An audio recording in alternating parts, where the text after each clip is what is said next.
Previously on Illusion of Gaia. You take it on faith, you take it to the heart. The waiting is the hardest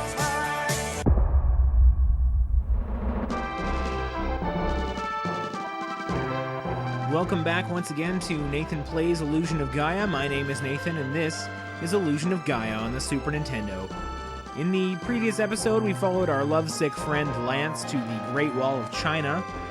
He was heading there to look for the cure for his dad, and I was heading there because I apparently have nothing better to do. No, I wanted to save him because it seemed like a very dangerous place. Along the way, I also learned a pretty goofy new move where I spun around, and it was all kind of ridiculous. Until I figured it out, and then it was actually useful, but still a little goofy. The last thing we did was change into Frieza, so that we can hopefully get to new areas, but first we have to get past these fiendish traps. There we go, figured that one out again. Puzzles are difficult in this game. I went back up to the top of the wall and tried to make my way over the ramp through brute force, not really remembering that it wouldn't really be possible for Frieza to do that. Had to get acquainted with my moves. Frieza doesn't spin around, as it turns out. And after trying unsuccessfully to run up the ramp a couple of times, I opened up the menu screen and took a look at what was actually available to me.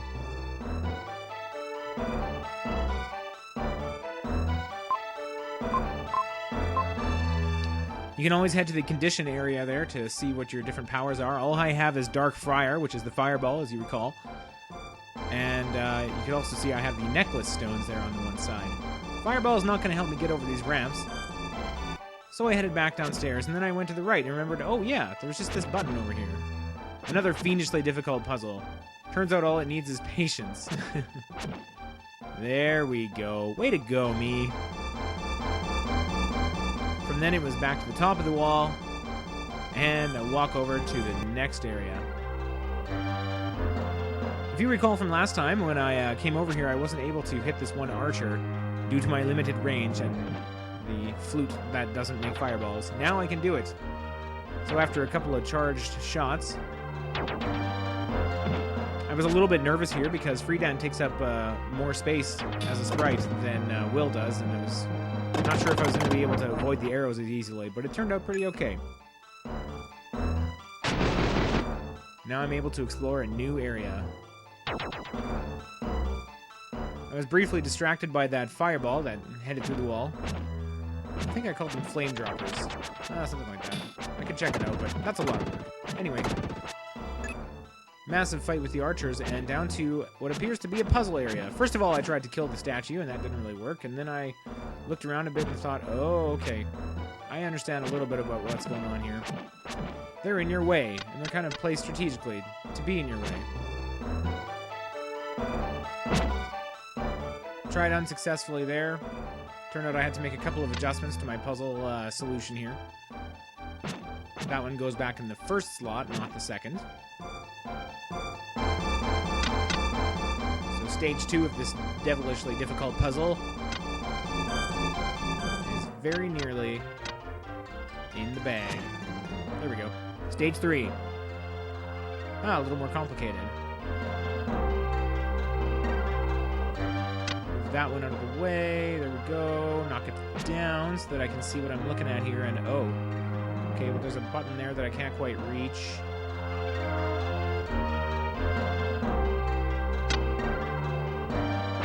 And at this point, I was more than a little stuck, and spent a bit of time just kind of futzing around with the statues, trying different configurations, getting to know what the tolerances were for being able to move them, how close you can be before you can't move it anymore.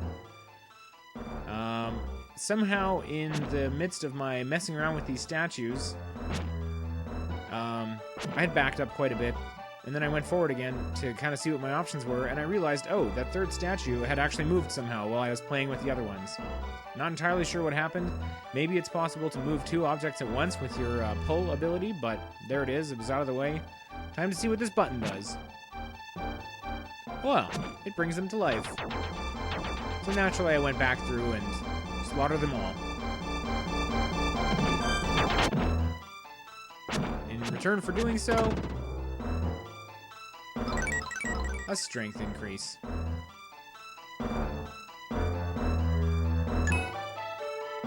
I wish puzzles made me stronger physically instead of just, you know, smarter. Who needs that?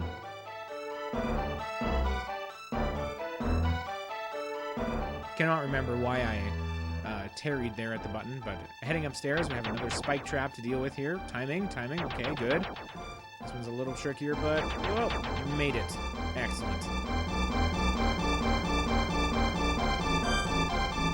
And then he was on to the next area. Not too bad of a wall section, all things considered. Okay, well, we have a ramp. We have a lot of enemies lurking down below. So the first area I came to was pretty straightforward, with just some archers on either side and I think a snake a little later on. It took a little bit of fancy footwork, but I managed to get the job done. Proceeding downstairs, I came to another room full of terracotta warriors with some sticking out a little bit. You can see the eyes on certain statues and some of them not. The ones with eyes come to life after you hit them, and it seemed like it was my job to find them all. Not too terribly difficult, especially when some of them are just facing the wrong way, straight up, so they didn't even try on that one. Come on, guys. Come on. 3 on that side, and I head back the other direction to find... Oh, there's one there. They're invincible for a brief moment after you hit them the first time, but that didn't stop me from trying anyway. One there.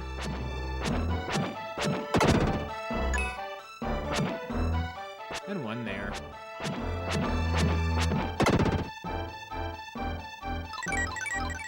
An HP increase is my reward. And back to the left, another little crucial thing has popped up. A save point.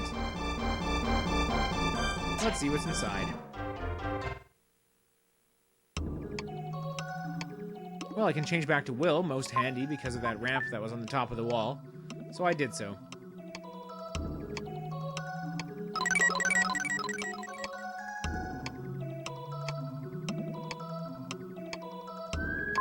And a quick game save. Gaia doesn't have any advice for me this time around, which is fine because usually her advice comes too late or it doesn't make a lot of sense. It took me a try or two to get the hang of this spin thing again, but I think I got it, and was able to proceed to the next section. There's a gap there, and there's a dead end there, so I guess I'm going down. This is feeling awfully bossy right about now. Sure enough. The music kicks in and it's time for a boss battle. This must be the infamous Sandfanger. Sandfanger has 3 basic moves here. It goes up and then back down, as you see. But never higher or lower than when he leaves. So you have quite a bit of room to be safe there. He does that where he spits out these eggs, and then the eggs, if you don't catch them right away, will pop up and shoot at you, which is annoying. And you can see his third thing is the side-to-side kind of bouncy attack there. You have to hit him in the head to do any damage, and he's got a lot of hit points by the look of it. He does do one more thing from time to time, which is that occasionally one of the eggs will spawn a little eyeball creature that runs around frantically. So when it comes to boss battles, I'm never quite sure if the first round is actually going to be productive or not, but I did make an important discovery. The eggs can be instantly nullified if you just get right close, and then it's just a matter of staying out of the way of the rest of his attacks, and just being safe and taking a few shots here and there when the opportunity allows. You can get in quite a few hits while he launches the eggs, and then it's a simple matter of cleaning them up, and then all you do is wait. So I was pretty low on hit points. Wasn't entirely sure if I was going to make it, but as you can see, I'm almost there, and then it was one lucky shot before he headed in the ground. Or maybe one more lucky shot. And there we go. I defeated Sandfanger and got a mystic statue for my trouble. I like how they don't even, like, there's not a treasure chest or anything, you know, like a Legend of Zelda style big reveal. It's just, oh, it must have dropped it, I guess. I don't know. Doesn't matter. There it is. Just take it. Climb the very long ladder back to the top. And had one more area to check out.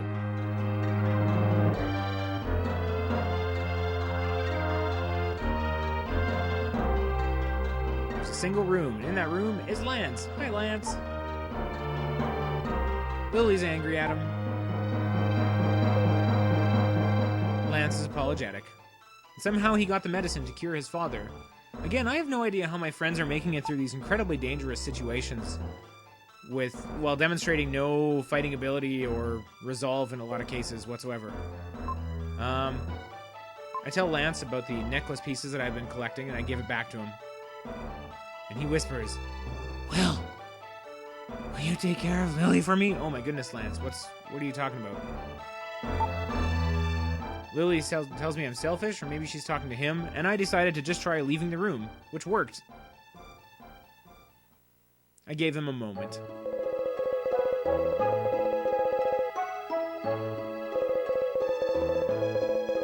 Lance reveals that he was making the necklace after all, for her.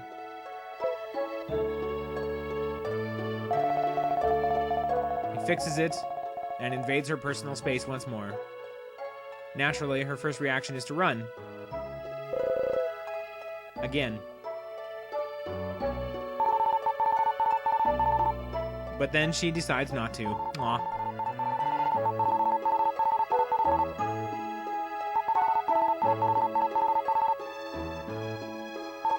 I like to think that I'm just off camera to the right there, rolling my eyes and shaking my head at them. Lily reveals that she has feelings for him as well, and she's super happy about the whole thing. Just a little overwhelmed.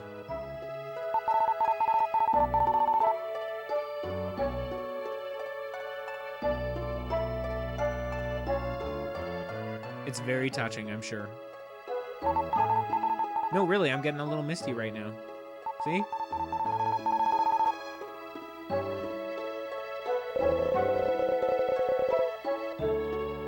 Lance is ecstatic. It's like a million summer days. It's incredibly sweaty and gross, and the air conditioning... Nah, never mind. I'm not going to go too far with that. So they head back to the village. I suppose I also head back to the village, although that's never made it completely clear. Back at our rental hut, we've all found a good table to gather around once more, because we're not comfortable if we haven't got a good table to be at. Kara is completely nonplussed and is commenting on Crux of all things. Eric points out the full moon. And Lance says he's given the medicine to his father, and will slowly recover. That's nice. Neil foreshadows a little bit our western journey, but says we can't cross it without Crux. Maybe that's why Kara's got Crux on the brain. Well, I suppose it's up to me to go do something about that, because y'all are just going to sit there around this table. So I headed out into town, where night has descended. It's rather peaceful, very pretty. That guy tells me about Sandfanger again, but I've already beaten him, and I don't even care. Oh, and then I thought, why don't I go check on Lance's dad? Maybe he has some good advice about where I can get a Crux, seeing as he's starting to feel better and all. But it was not to be. Lance's father, I think, has a long road to recovery. I'm not saying it's not possible. Anything's possible. I wandered around town a little bit more. I thought, oh, why don't I just go ask for them? Nope. No good. Aha! Perhaps I shall gamble for them. A child would have to be very poor indeed, he says. Well, I am very poor, and I need Crux. Most of these people will say exactly the same things as they always say. And then I remembered, oh, the jeweler gem. And I have a red jewel to turn in. There are now 12 jewels in the room, and he raised my strength. My attack power is up by 1. I was going to move on, but then I remembered, oh, I need to know where the next target is. So let's see your inventory. What, 20 red jewels? Oh man, that's gonna take like a million years. Okay, anyway. I went around talking to the rest of the people, and one of them reminded me of... Oh, the raft. That stupid, pointless raft that I was at last time. So after quite a long wait for the lily pad, I headed back there, and now it's the Russian Glass Club. Do I want to risk my young life playing Russian glass? Yeah, sure. The opponent is over there, and he's never lost at Russian glass. I'm supposed to ask him the rules. See, he could tell me, like, the wrong rules, though, right? Anyway, there are 5 glasses. One of them has poison. We have to each drink one, and the one who lives is the winner. This is getting a little dark, I think, right now. Banzai! Yells the opponent. Knocks back the glass, and he's fine. My turn. Oh, boy. All right, it's cool. It's just a life or death drinking game in the Super Nintendo fun adventure. But I drank a shot and I didn't die. Opponent takes his turn.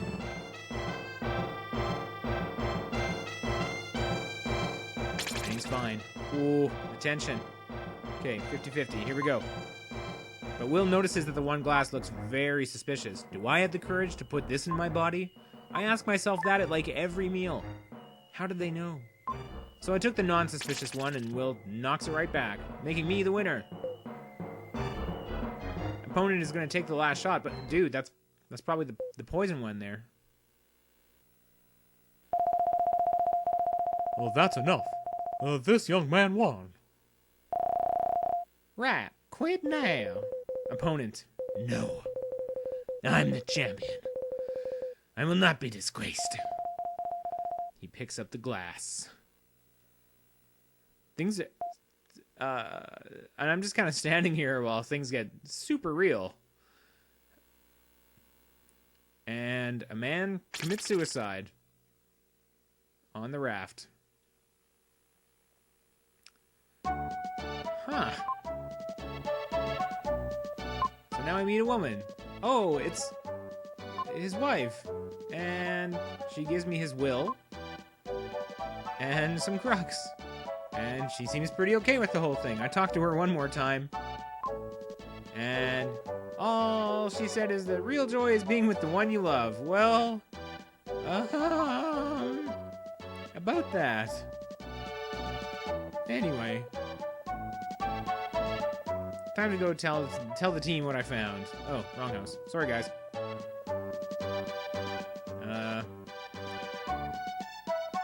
Oh, yeah. Okay. Still gathered around the table, presumably all night. I don't think anyone sleeps. Why such a sad face, says Neil. Maybe I shouldn't ask what the reason is. Yes, let us never speak of this again. We shall never return to Watermia. But Lance and Lily are staying.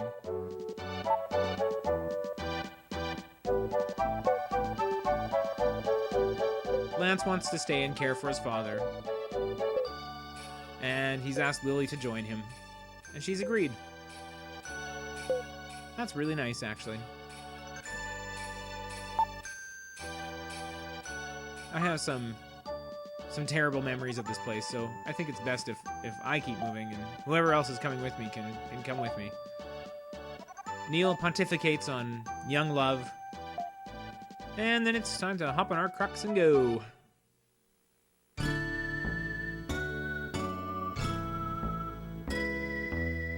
Oh, they're like kangaroos.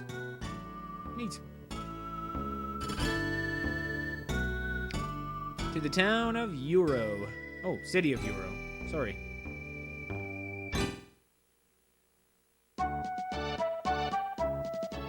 Yeah, there we go. Okay, I got it. Sorry.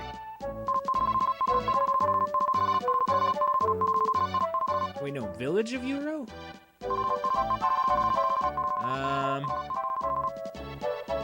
Okay. So it pans around the city and gives you a little bit of backstory. Neil's parents run a large company here and are fabulously wealthy.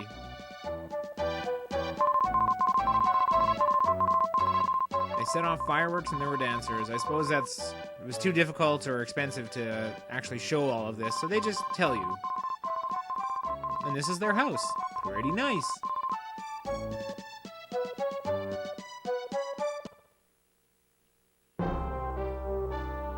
In the guest room, Kara has already found a spot at the table, because where else would she be? Neil says he's off to talk to his folks, so I decide to have a look around.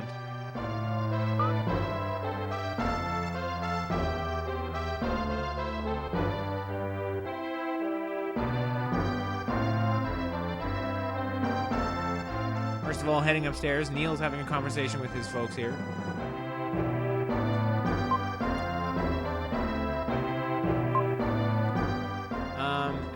it seems though they would like him to take over the company. Elsewhere in the house, I spoke to this girl, Anne.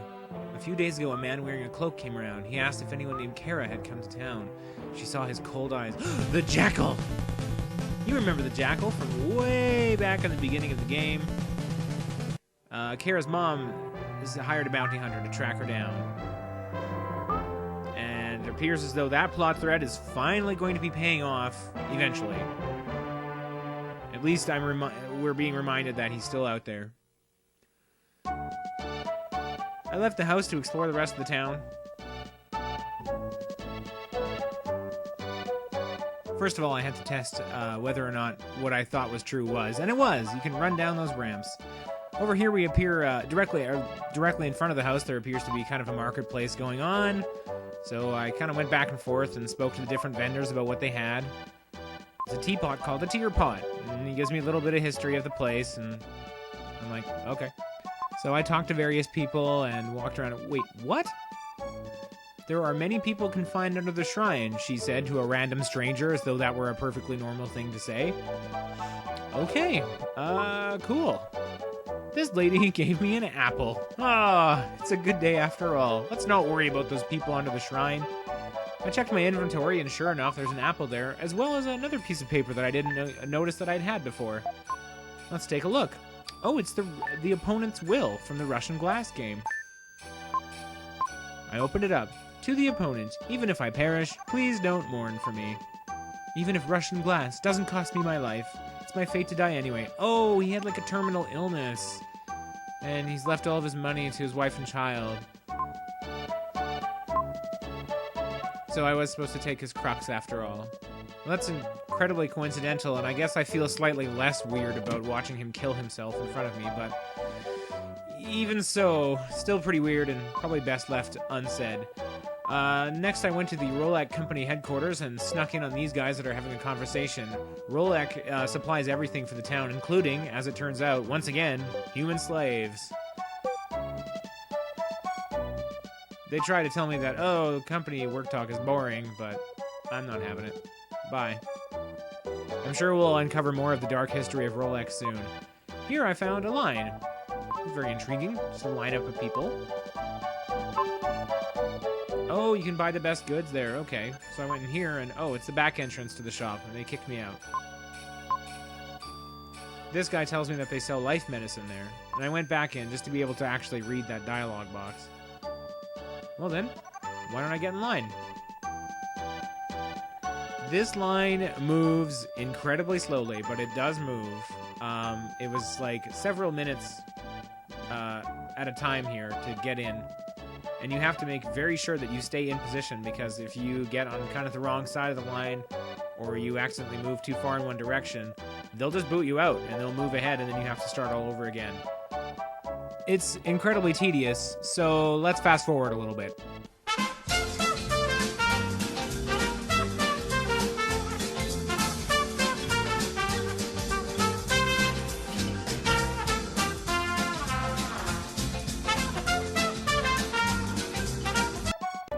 And at long last, we made it in.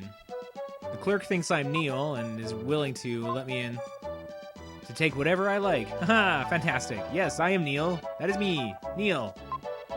I, Neil, would like to try some life medicine. That sounds good. The taste makes my mouth pucker, but it gets me an extra health point. Then there's dark medicine.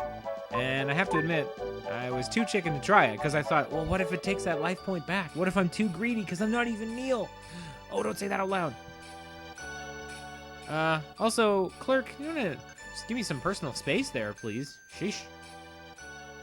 Anyway, after fidgeting around a little bit longer and really not being able to make up my mind about whether or not I wanted any, I eventually decided, okay, I'm gonna explore, I'm gonna find a save point, and despite everything, I'm gonna come back.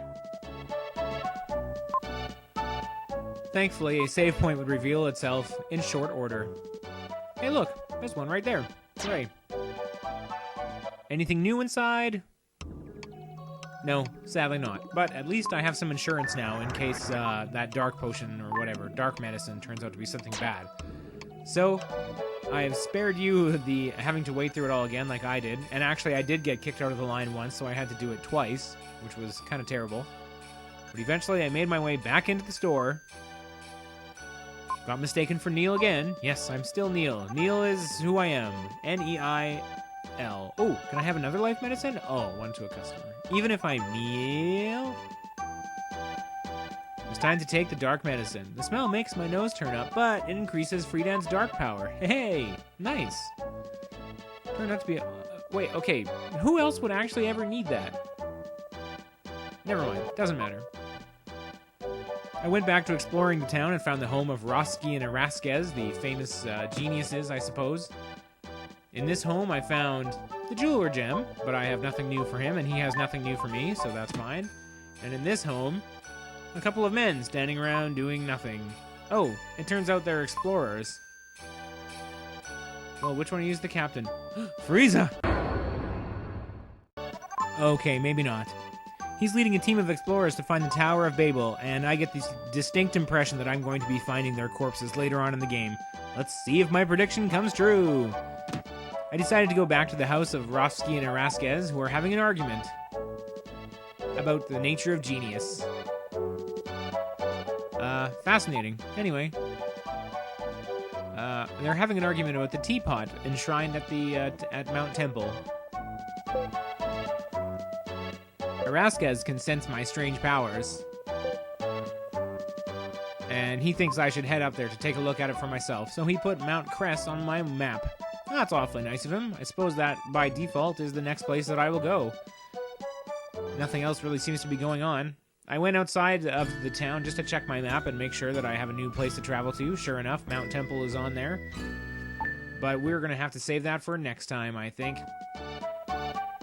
Altogether, I don't feel like I have a super strong reason for going there, but... I mean, why not? No one else really seems to be up to anything, so... Also, it occurs to me now, and I'm not saying this from a place of authority, because I actually don't know what's going to happen next in this game anymore. But I feel like there's a decent chance that while I'm gone, Kara is going to be kidnapped or otherwise threatened by the Jackal. Well, maybe that'll be fun too. So for now, we'll look forward to whatever the mystery of the teapot is, or tear pot is, at Mount Temple. I'm going to say thank you ever so much for watching, and of course, as always, see you next mission.